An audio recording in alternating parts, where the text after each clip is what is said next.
While one of America's greatest enemies, Iran, is building up their nuclear arsenal, why are we slashing our military budget in every way? I'm Gina. I'm Anne-Marie. I'm Sunny. And I'm Morgan. Our guest today is Fred Grandy, Executive Vice President of the Center for Security Policy, and we're talking defense budget cuts on today's episode of PolitiChicks.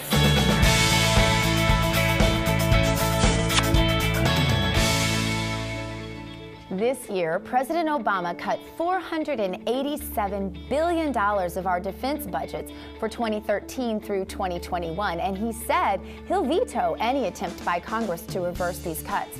Because of this, Fred Grandy's center created the Defense Breakdown Economic Impact Reports. We remember you from Love Boat, Fred Grandy, but this is a lot more like a big old sinking ship, in my opinion. What do you say? Oh, I like that ship analogy. You like that? Actually, I've never heard that before. I learned a lot of my defense expertise on the Love Boat. We used to shoot skeet off the fantail. But the report that you talked about, Gina, this is an important document for the following reason. The president has cut $487 billion out of the defense budget. The defense budget already is 20% of all of our federal spending, but is already sustaining 50% of all the cuts. So it's a little disproportional now. But his own Secretary of Defense, Leon Panetta, has gone so far to say, if these cuts continue, if we go deeper, we're not just cutting muscle. We're not just cutting bone, we're cutting brain.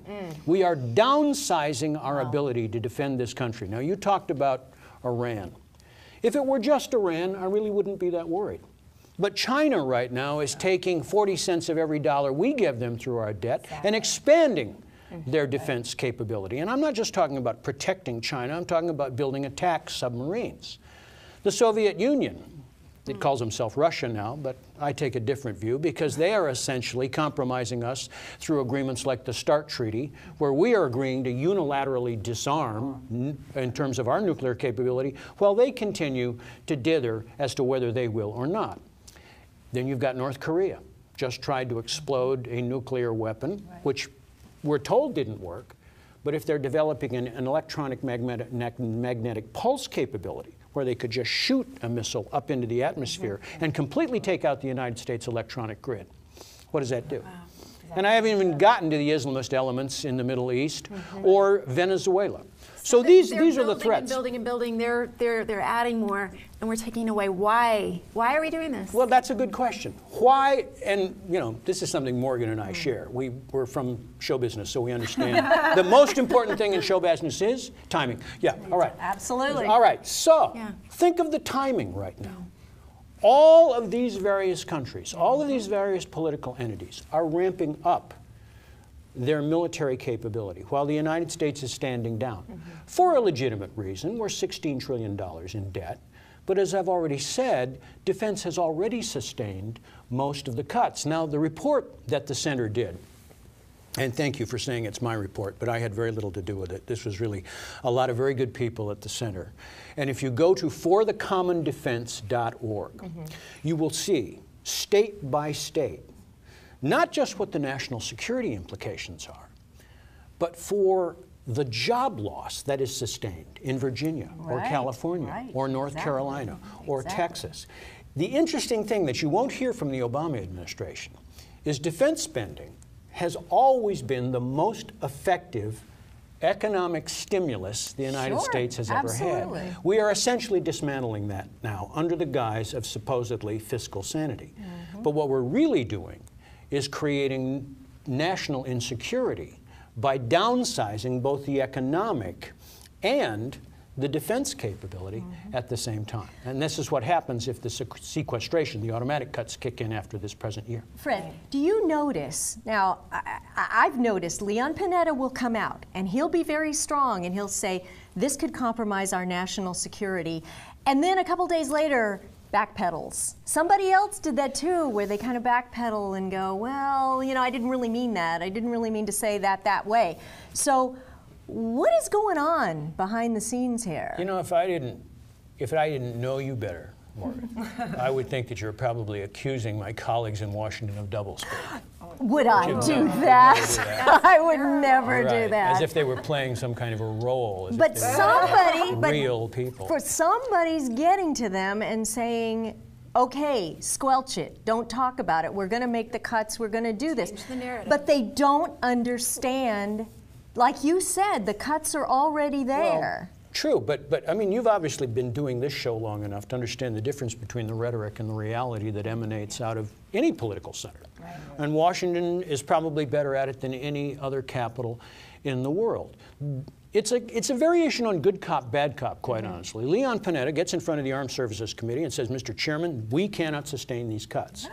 Right. But the cuts kick in, as they already have, and the president has said, I will veto any attempt to change sequestration. The Republicans come out with a new budget, courtesy of Budget Chair Paul Ryan, which reinstates many of the cuts, but cuts entitlement programs. Right. Medicare, Social Security, Medicaid, where there has been absolutely unimpeded growth for the last 40 or 50 years. But those are Democrat votes. Exactly. Exactly. And there are a lot of people that do not understand neither the security implications or the economic implications of downsizing our military infrastructure. Isn't this just another chance for them to go against our Constitution? Because the one thing that's like in our Constitution is for them to provide a national defense. It is our military. Oh, sure. Bring up the Constitution. Oh, well, sure. I can't help it. All right. No. That's something that the government is supposed to do, and they're not supposed to be, you know, in all of these social programmings. And so we can spend money on social programs, but not the one thing that our Constitution tells us to do. Right? Yes. You're the constitutional expert. Where does for the common defense come from? In the Declaration of Independence. Close enough. I mean, no, it's not. It's in the preamble. It doesn't make any difference. The point is that is job one for the federal government. Yes. And whether you're a conservative or a liberal or somewhere in between, most people accept that.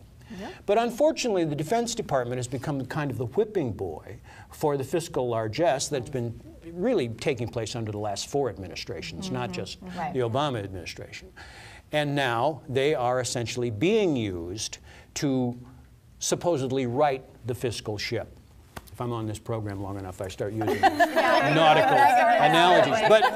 But you see the problem here.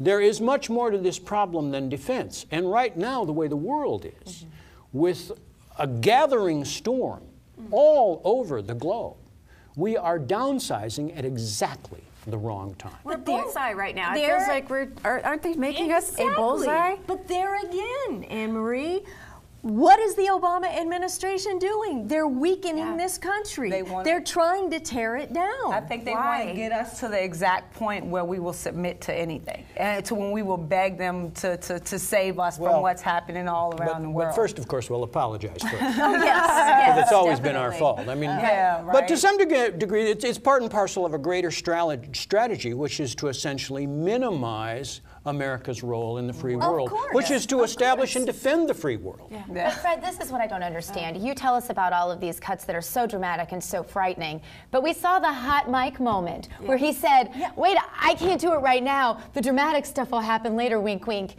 What are the implications of that? An Obama re-election where these drastic cuts come. If this isn't drastic, what are we going to see around the corner if he's re-elected? Well, He's setting us up. You have to assume that 4 years of unimpeded leadership, because there will be no accountability if he doesn't have to run again, will allow him to do something that most of the people on the left side of the political spectrum in this country believe, that the defense establishment is solely responsible for our fiscal problems.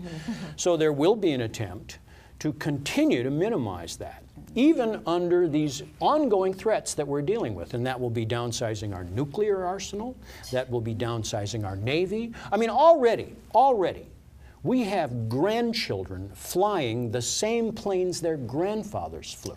Are you serious? Absolutely true. That is in the report that we put out. This is crazy. But go state by state and you will see, and here's another interesting thing about this report. It's not just the big defense industries. It's not just global defense capabilities. It's small mom and pop companies that feed into the defense establishment that will be the first to go. Main Street gets hurt. under these defense cuts. Thank you so much, Fred. We are out of time, but we want to thank you so much for being with us today, and thank you for being with us at PolitiChicks TV, the right kind of PC.